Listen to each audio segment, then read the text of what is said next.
Happy Monday, and welcome to another episode of Cases That Should Have Gone to the Supreme Court of Canada, but didn't. Today we're talking about juror impartiality.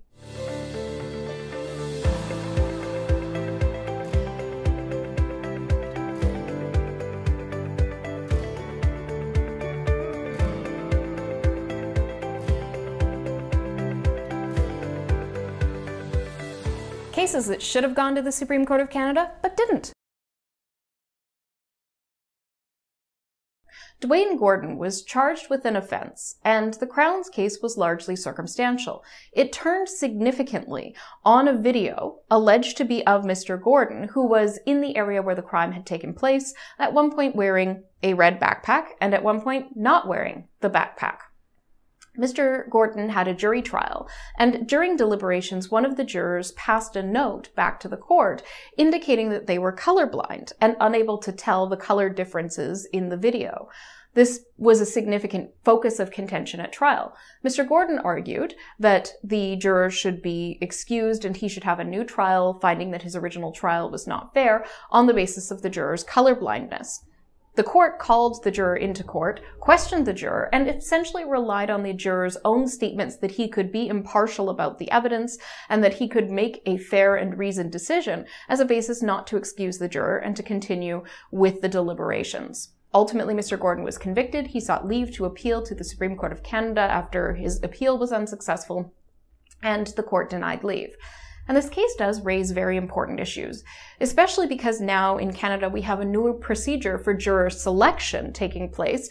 There is likely to be more problems with the jurors during deliberations that may arise, that may limit the court's ability to ascertain at the outset of a trial whether or not a juror is in fact suitable for the issues in the case.